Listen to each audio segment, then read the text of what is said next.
Bendito seja o Deus e Pai de nosso Senhor Jesus Cristo, que nos abençoou com todas as bênçãos espirituais nas regiões celestiais em Cristo.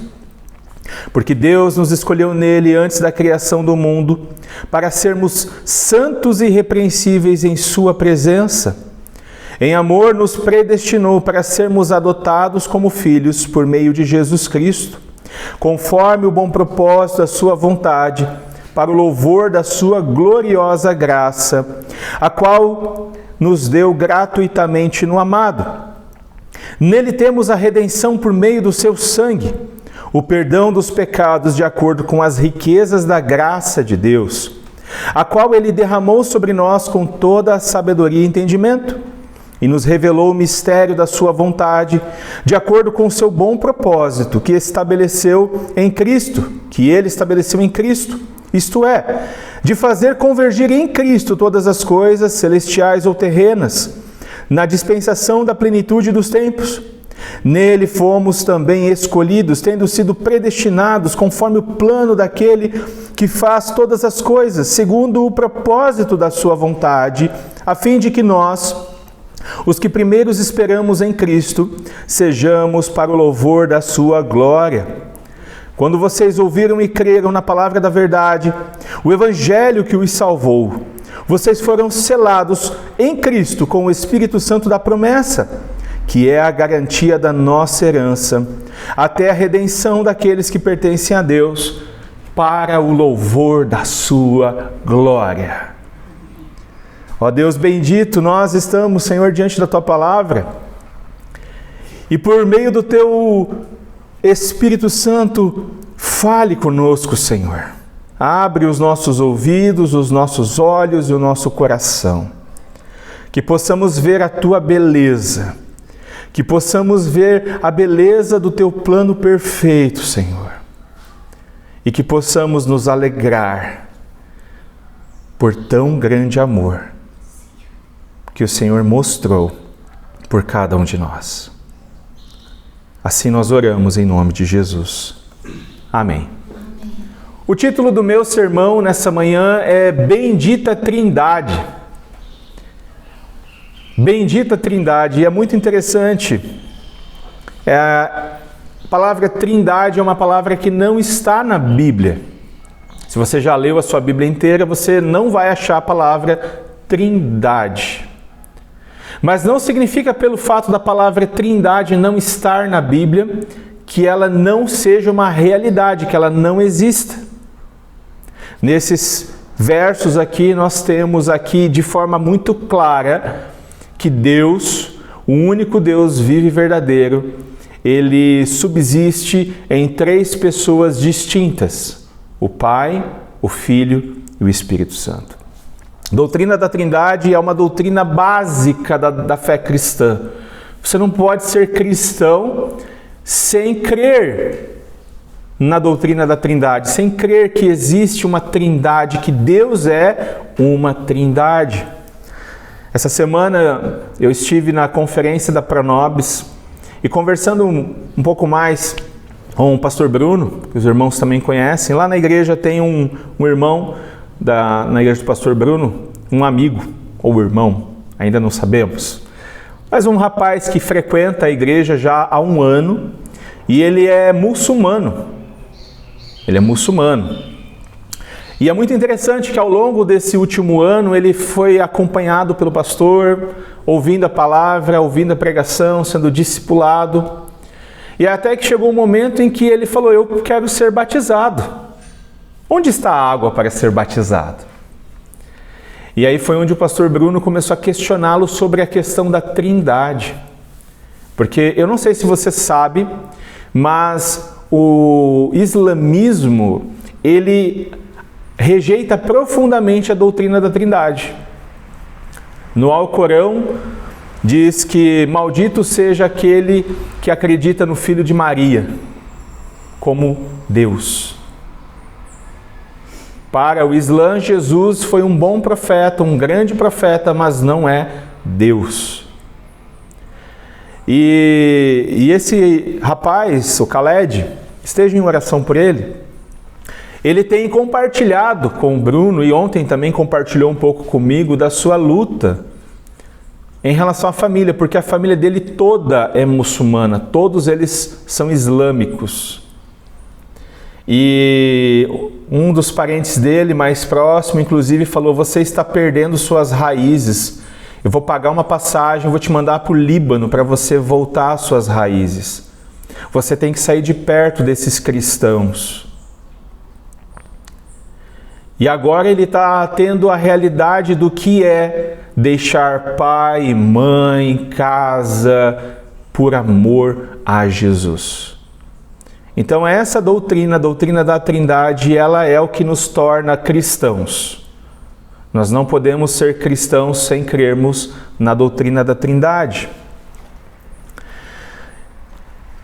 Quando nós olhamos para esse belíssimo texto, na nossa língua portuguesa, nós temos um monte de vírgulas e ponto final.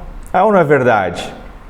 Mas quando Paulo escreveu esse texto, meus irmãos, Paulo estava tão alegre, Paulo estava profundamente alegre, é como se ele estivesse quase num êxtase de alegria, e ele escreve sem nenhuma vírgula. Do verso 3 até o verso 14 é uma frase apenas. É uma frase apenas. É um hino. Muitos estudiosos que dedicam a vida a estudar o texto de Efésios vão dizer que essa frase de Paulo na carta aos Efésios é um hino cristão, que Paulo está cantando ao Pai, ao Filho e ao Espírito Santo. Outros vão dizer que nessa canção de Paulo aos Efésios, uma canção trinitária, bendizendo Deus que é Trindade, a confissão de fé daqueles primeiros cristãos. Nós cantamos no começo do culto, o Fernando nos conduziu, nós cantamos Efésios 1. Então esse texto aqui, meus irmãos, era cantado, era um hino, um poema. A minha proposta nessa manhã é nós darmos um voo panorâmico nesse texto. Nós não vamos entrar nas profundidades desse texto hoje. Nós vamos fazer isso na próxima semana e talvez em mais umas semanas, trabalhando a obra da Trindade em cada uma de suas pessoas, o Pai, o Filho e o Espírito Santo. Tem tanta riqueza aqui que seria um crime eu compartilhar com vocês em poucos minutos todas as riquezas desse texto. É muito interessante que quando nós lemos a Bíblia, ouvimos uma pregação, Deus ele faz coisas maravilhosas. Lá na conferência, o tema da conferência era culto público. E por incrível que pareça, meus irmãos, o texto de Efésios não foi pregado, mas foi um dos mais citados, esse texto aqui. Justamente porque ele cabe muito com essa ideia de culto. E algo me fez perceber também, ouvindo ontem o pastor Tiago Guerra, falando sobre Sinai, Sião e o culto cristão. Eu gravei as palestras, depois eu vou disponibilizar em áudio para vocês. Eu não sei quando a Pranobis vai disponibilizar, mas eu gostaria muito que vocês ouvissem, porque foi ouro puro. E eu me dei conta de que, olhando para esse texto, nós vivemos também num estado intermediário. Nós estamos no limiar. No limiar. Uma mulher grávida, né, irmã? Ela já não é mais... Ela não consegue voltar. Ela está ali, é grávida. Mas o bebê ainda não nasceu. É um estado intermediário. Não é? O casal, quando está diante do pastor para celebrar o casamento, eles ainda não são um casado, mas eles já não são mais solteiros. Eles estão num estado intermediário.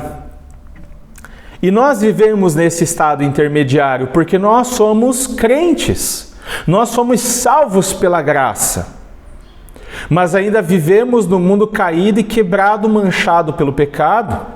Nós vimos na semana passada que em Cristo nós somos santos e fiéis. Mas olhamos para a nossa vida e olhamos para a nossa face no espelho e nós percebemos que nós não somos tão santos e muito menos tão fiéis quanto Deus espera que nós sejamos. Ou seja, nós vivemos num mundo que aguardando ainda a completude da obra de Deus em nossa vida. E é por causa do pecado, meus irmãos, que até mesmo nós, crentes em Jesus Cristo, podemos nos tornar idólatras e termos nossa esperança e alegria ofuscadas, esquecendo que o Pai nos escolheu, que o Filho nos trouxe redenção e que o Espírito Santo nos selou para o dia da redenção. Se eu pudesse resumir o sermão dessa manhã em uma frase, ela seria: conhecer e relembrar a obra da bendita Trindade nos conduz ao louvor da sua glória e nos impulsiona à adoração, à alegria e proclamação do Evangelho. Em primeiro lugar, nós temos a obra de Deus o Pai. Deus o Pai nos escolheu nele antes da fundação do mundo para o louvor da sua glória. Deus nos escolheu, Deus o Pai nos escolheu nele para o louvor da sua glória. Veja o que diz no verso 3: Bendito seja Deus e Pai de nosso Senhor Jesus Cristo, que nos abençoou com todas as bênçãos espirituais nas regiões celestiais em Cristo. Porque Deus nos escolheu nele antes da criação do mundo, para sermos santos e irrepreensíveis em sua presença. Em amor nos predestinou para sermos adotados como filhos, por meio de Jesus Cristo, conforme o bom propósito da sua vontade, para o louvor da sua gloriosa graça, a qual nos deu gratuitamente no amado.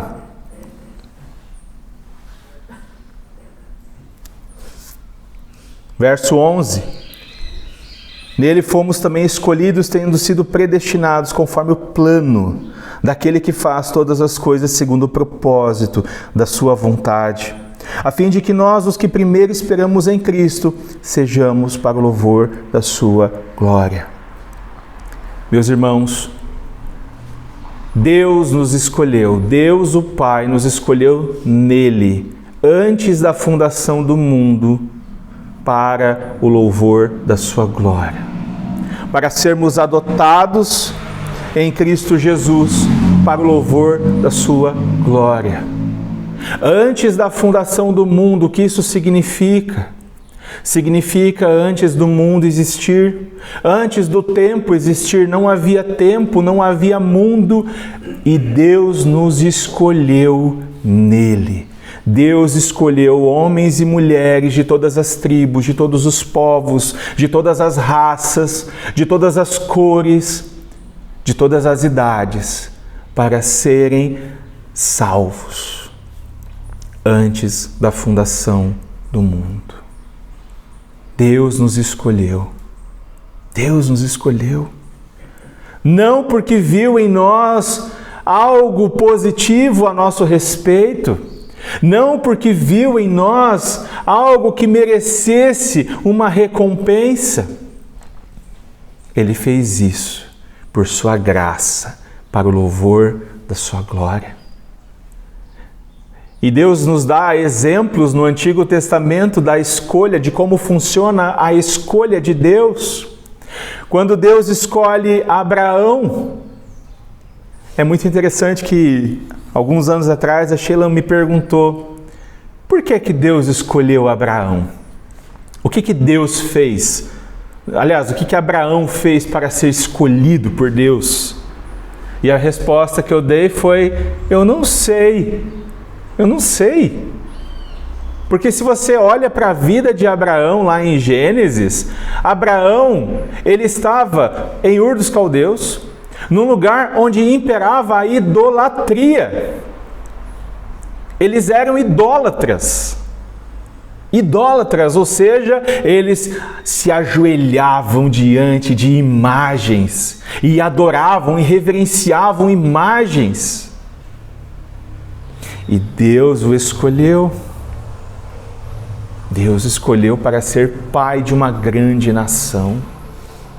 Mais adiante, quando nós vamos para Jacó e Esaú, nós vemos novamente o padrão de Deus escolher antes que eles fizessem qualquer coisa boa ou má.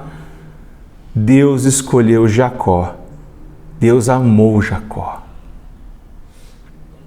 Deus nos escolheu antes da fundação do mundo para o louvor da sua glória. Deus o Pai, Ele escolheu pessoas que nós não conhecemos, pessoas que nós conhecemos. Nós não temos a capacidade de olhar para irmã, irmão e dizer assim, Deus te escolheu. Não, nós não temos esse raio-x de Deus. E glória a Deus que nós não temos isso. Isso é bênção demais. Deus conhece os seus eleitos. E Ele escolheu homens e mulheres para salvá-los. Deus saberia que Adão pecaria. E com o pecado de Adão, toda a raça humana seria condenada. Então, de todos aqueles que estavam condenados, que seriam condenados por causa do pecado de Adão, Deus escolhe uma multidão de pessoas. Esse é o quadro que Apocalipse nos dá. Na semana passada nós lemos o texto de Apocalipse, em outras semanas também, o canto ao Cordeiro. Povos de todas as tribos, de todas as línguas, de todas as raças, milhares e milhares diante do Cordeiro de Deus que foi morto, mas agora está vivo. E por que Deus nos escolheu nele? Para o louvor da sua glória. Ele nos escolheu nele para sermos santos e irrepreensíveis em sua presença. Ele nos predestinou em amor para sermos adotados como filhos por meio de Jesus Cristo, com um bom propósito, de acordo com o propósito da sua vontade, para o louvor da sua glória. Em segundo lugar, não menos importante, mas aqui nesse texto nós vemos a obra da Trindade de uma forma harmoniosa. O Pai não é mais importante que o Filho, e por isso que nós falamos Pai, Filho e Espírito Santo. Paulo, em outras cartas, ele vai inverter a ordem. O Pai, o Filho e o Espírito Santo possuem o mesmo valor, a mesma essência e a mesma divindade. Eles são Deus. Mas em segundo lugar, na sequência do texto, nós temos que Deus, o Filho, por meio de sua morte, nos trouxe redenção. Ele traz redenção para quem? Para os eleitos de Deus. Para os eleitos de Deus. Para o louvor da sua glória. Verso 7, olha o que diz. Nele temos a redenção, por meio do seu sangue, o perdão dos pecados, de acordo com as riquezas da graça de Deus, a qual Ele derramou sobre nós com toda sabedoria e entendimento, e nos revelou o mistério da sua vontade, de acordo com o seu bom propósito que Ele estabeleceu em Cristo, isto é, de fazer convergir em Cristo todas as coisas celestiais ou terrenas, na dispensação da plenitude dos tempos. Nele fomos escolhidos, tendo sido predestinados conforme o plano daquele que faz todas as coisas segundo o propósito da sua vontade, a fim de que nós, os que primeiro esperamos em Cristo, sejamos para o louvor da sua glória. Deus, o Pai, escolheu homens e mulheres para salvar. Nós veremos na semana que vem, mas é muito importante deixar registrado que o fato de Deus escolher pessoas não significa que aqueles que Ele não escolheu, Ele tenha aversão. Por exemplo, quando nós olhamos para Davi e seus irmãos, Davi é escolhido como rei, mas o texto não diz que Deus sentiu aversão daqueles irmãos de Davi. O fato de Deus escolher homens e mulheres não significa que Deus tenha aversão, que Deus tenha asco daqueles que Ele não escolheu. Significa que Deus apenas escolheu. E uma vez que Deus escolheu, a salvação desses eleitos só seria possível por meio da obra substitutiva de Jesus Cristo. Por meio de Jesus Cristo, que com o seu sangue derramado, Ele traz redenção, Ele traz perdão dos pecados.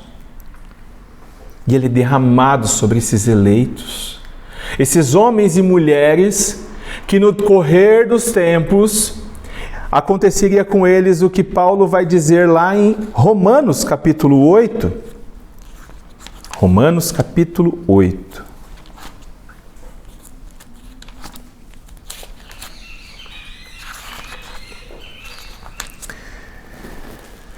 (28) em diante.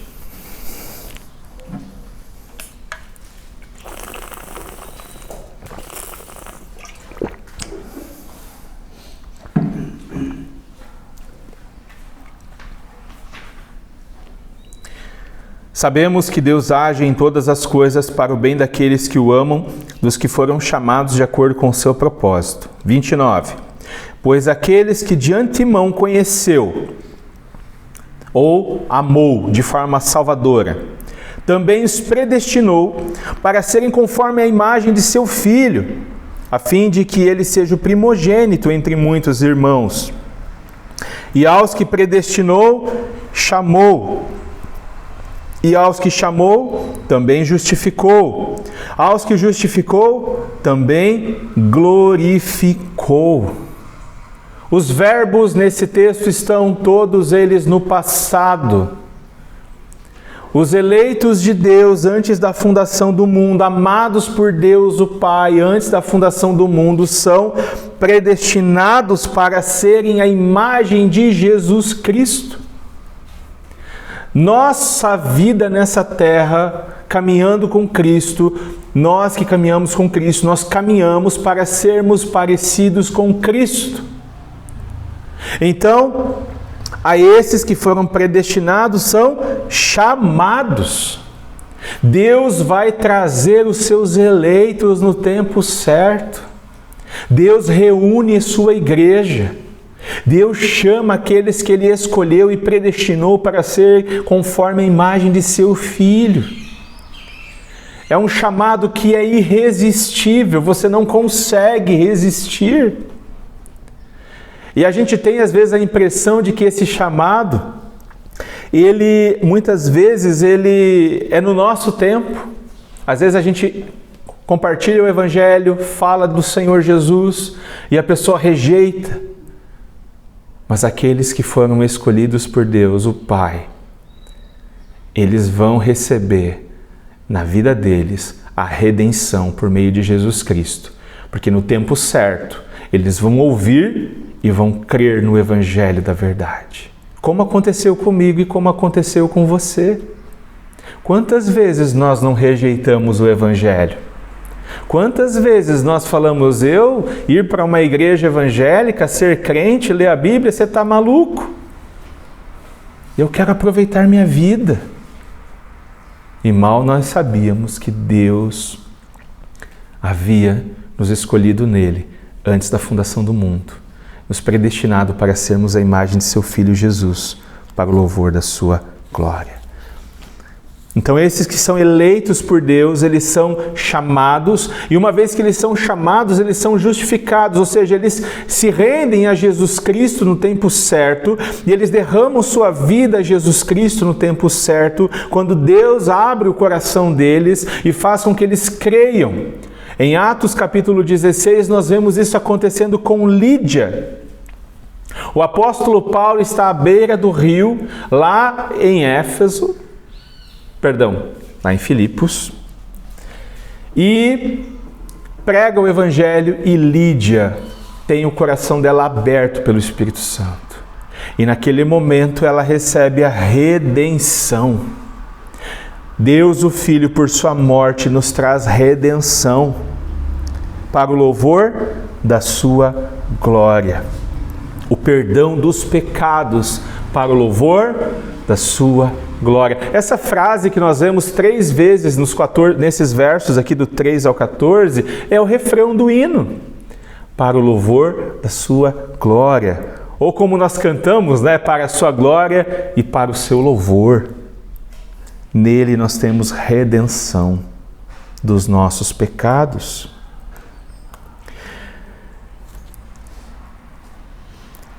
Em terceiro lugar, nós temos a obra do Espírito Santo de Deus. Verso 13.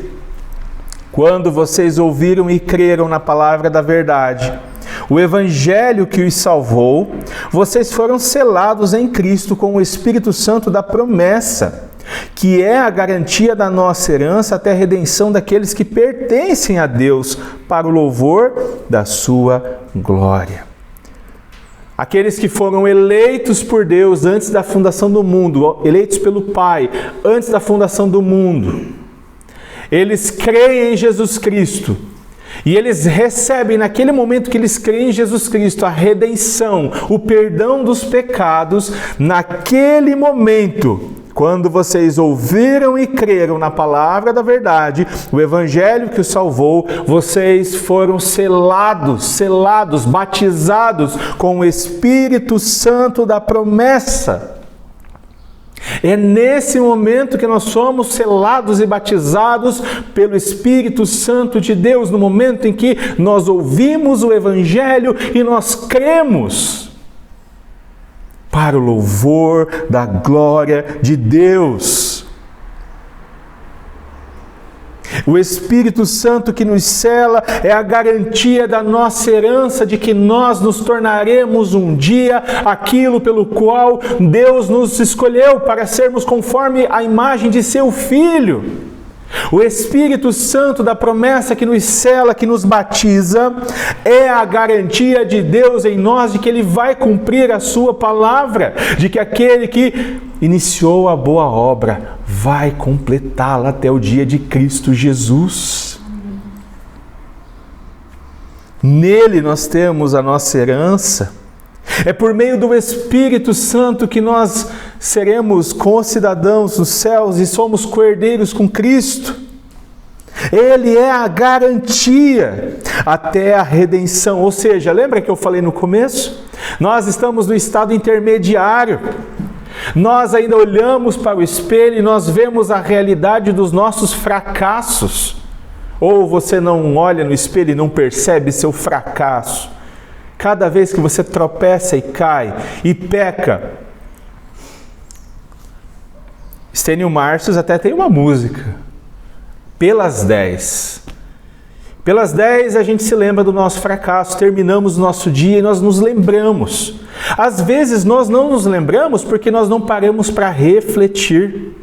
Nós não paramos para ouvir Deus. Nós não paramos para analisar nossa vida. Mas quando nós paramos para olhar para Deus e para a nossa vida, e para o padrão que Deus estabelece, e para onde a gente consegue chegar, nós vemos o nosso fracasso em servir Jesus, em amar Jesus. E o pecado muitas vezes ofusca isso e nos tornamos idólatras, passamos a adorar outras coisas que competem com Jesus. Mas o Espírito Santo de Deus nos selou para o dia da redenção e Ele é a garantia de que nós vamos estar face a face com Deus um dia. Ele é a garantia de que nós um dia vamos estar naquela multidão de homens e mulheres, de todas as línguas, de todas as tribos, de todos os povos, de todas as raças, adorando e glorificando e cantando a uma só voz. Digno é o Cordeiro que foi morto, mas ressuscitou. Santo, santo, santo é o Senhor, para o louvor da sua glória. Meus irmãos, nós precisamos olhar para esse texto com muito carinho. Nós que já fomos salvos pela graça, fomos selados pelo Espírito Santo da promessa, recebemos o perdão dos nossos pecados. Quando nós tiramos os nossos olhos dessas palavras de Deus, nós ficamos confusos, Nós ficamos com medo. Nós ficamos tristes. Porque nós olhamos para a nossa vida e para os nossos fracassos e a gente pensa: como pode Deus me amar? Eu não mereço esse amor. E é verdade, nós não merecemos esse amor. Nós não merecemos. Mas o Senhor nos amou. E isso tem que produzir em nosso coração alegria. Isso deve produzir em nós adoração. Adoração, basicamente, o que é adoração? Alguns pensam que no culto público a adoração é quando nós vamos cantar. Então o cântico é uma adoração. Mas a adoração não é só cantar. A adoração é quando nossa vida, nosso coração está dobrado diante de Deus, diante do Senhor. Isso é adoração. É quando os nossos pensamentos se dobram diante do Criador dos céus e da terra, que não tinha nenhum motivo para nos escolher. Deus não tinha motivo para nos escolher. Deus não tinha nenhum bom motivo. Pelo contrário, os motivos de Deus eram para nos condenar. Os motivos de Deus eram para nos lançar no mais profundo do abismo. Mas nós fomos amados por Deus, então por isso, meus irmãos, nós devemos olhar com muito carinho essas palavras, nós devemos gravá-las em nosso coração. Por quê? Porque nós vivemos num momento intermediário e nós temos muita facilidade de ouvir muitas vozes. Nós temos facilidade de ouvir vozes dos nossos amigos, dos familiares, das notícias, da internet, o caos que está o Brasil, o caos que está o mundo.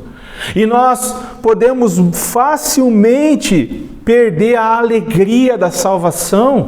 Nós podemos facilmente sermos envolvidos de tal maneira que a única coisa que a gente quer é um quarto escuro e uma cama quentinha. Mas conhecer e relembrar a obra da bendita Trindade nos leva à adoração. A adoração. Mas não apenas a adoração, a alegria. Um crente que não é alegre, que não é feliz, ele está com defeito de fabricação. Ou ele está com seus olhos ofuscados. E é muito interessante que Paulo vai dizer ainda no capítulo 1, verso 15 em diante, olha a oração que Paulo faz. Por essa razão, desde que ouvi falar da fé que vocês têm no Senhor Jesus e do amor que demonstram para com todos os santos, não deixo de dar graças por vocês, mencionando-os em minhas orações. Agora, olha a oração de Paulo. Paulo escreve uma oração. Peço que o Deus de nosso Senhor Jesus Cristo, o glorioso Pai, lhe dê espírito de sabedoria e de revelação, no pleno conhecimento dele. Oro também para que os olhos do coração de vocês sejam iluminados, a fim de que vocês conheçam a esperança para a qual ele os chamou, as riquezas da gloriosa herança dele nos santos, e a incomparável grandeza do seu poder para conosco, os que cremos, conforme a atuação da sua poderosa força. Quando Deus abre os nossos olhos, os nossos ouvidos e o nosso coração, nós conseguimos olhar para o grande amor de Deus, o Pai, em nos escolher. O grande amor do Deus, o Filho, em morrer em nosso lugar. E o grande amor do Deus Espírito Santo em nos selar, garantindo assim que nós vamos chegar lá, não por nossos méritos, não por nossa força, não por nossa perfeição, mas porque Cristo deu sua vida por nós. E Deus empenhou sua palavra nos escolhendo. E o Espírito selou e garantiu a nossa herança. Muitas vezes nós temos facilidade em nos entristecer e nós devemos nos entristecer, muitas vezes.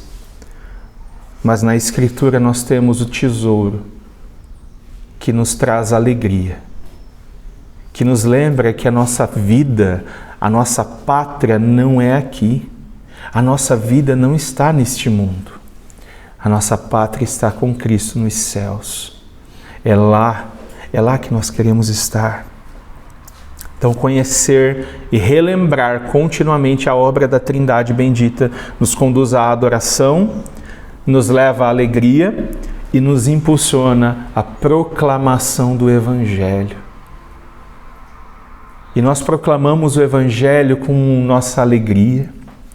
Um crente alegre, um crente feliz, ele é um testemunho do amor de Deus. E as pessoas perguntam: nossa, por que você está tão feliz hoje? Porque Cristo me amou. Eu não merecia. Mas Ele me adotou. Está aqui, ó. Nós vamos ver. Semana que vem, nós fomos adotados como filhos. Agora eu sou filho de Deus. Nossa, Deus me amou. Eu não fiz nada para Deus me amar. E nós somos levados à proclamação do Evangelho. E se nós não estamos proclamando o Evangelho, é muito provável que nós estamos nos esquecendo que o Pai nos escolheu, que o Filho traz redenção e que o Espírito nos sela para o dia da redenção. Quando nós colocamos isso dentro do nosso coração, quando Cristo habita em nós, como é que Cristo habita em você? Por seu Espírito, mas por meio de sua palavra. Quando nós cantamos louvores que exaltam a obra de Deus, o amor de Deus, o sacrifício de Cristo, a obra do Espírito, Deus habita em nosso coração e nós nos passamos a ser cheios do Espírito Santo. E quando nós somos cheios do Espírito Santo, o que acontece? Nós não conseguimos conter nossa alegria, adoração e nossa língua. Tem gente que não consegue segurar a língua às vezes para falar mal dos outros. Mas para falar do Evangelho tem uma dificuldade. Então nós precisamos nos render ao Senhor e colocar essas palavras aqui, ó, no mais profundo do nosso ser e buscar no Senhor sua alegria. Vamos orar. Deus bendito, nós estamos, Senhor, diante da Tua Palavra, Senhor, diante do Teu Evangelho. Sabemos que somos pecadores e vivemos, ó Deus, no já e no ainda não. Fomos salvos, temos a redenção e temos também o Espírito da promessa que nos selou para esse dia, o dia da redenção. Mas ainda vivemos, Senhor, no mundo quebrado e caído e nosso corpo ainda é corruptível, Senhor, manchado pelo pecado. E por causa disso, Senhor, muitas vezes nós deixamos de Te adorar e adoramos outras coisas e pessoas na criação. É por causa disso, Senhor, por causa do pecado, que muitas vezes, Senhor, nós temos os nossos olhos ofuscados, nós não conseguimos ver a beleza, Senhor, do Teu amor, da Tua graça, da Tua misericórdia. Nós temos dificuldade, às vezes, Senhor, de entender o tamanho do amor de Deus em nos amar, em o Pai nos escolher, em o Filho morrer em nosso lugar. E agora o Espírito de Deus habita em nós e nos sela, garantindo nossa redenção. Senhor, ajuda-nos a ver, abre os nossos olhos, abre os olhos dos meus irmãos, Senhor. Ah, Senhor, se pudéssemos ver Tua beleza, se pudéssemos enxergar Tua glória e pudéssemos ver o tamanho do Teu amor, a nossa vida seria mais feliz. Os nossos relacionamentos seriam transformados e a Tua palavra seria conhecida nessa terra e toda a terra seria cheia da Tua glória, conforme as águas cobrem o mar. Ó Deus, encha-nos do Teu Espírito, transborde em nossas vidas, transborde em nossos corações. Queremos, Senhor, ser adoradores de Ti. Queremos estar rendidos a Ti. Faça, Senhor, com que estejamos não apenas com o nosso corpo de joelhos, mas com o nosso coração diante de Ti. Senhor, se há entre nós algum irmão, alguma irmã, Senhor, que está passando por um momento difícil, Senhor, ajude-os a ver o tamanho do Teu amor e a perceber que a Tua graça é melhor do que a vida. Sim, o Teu amor é melhor do que qualquer coisa nessa vida. Nos ajude, Senhor, a enxergar isso. Nós queremos ver isso, Senhor. Faça-nos, ó Deus, abra nossa mente, abra nosso coração. Transforme-nos, ó Deus. Queremos viver para a Tua glória. Nos ajude, Senhor. Essa é a nossa oração em nome de Jesus.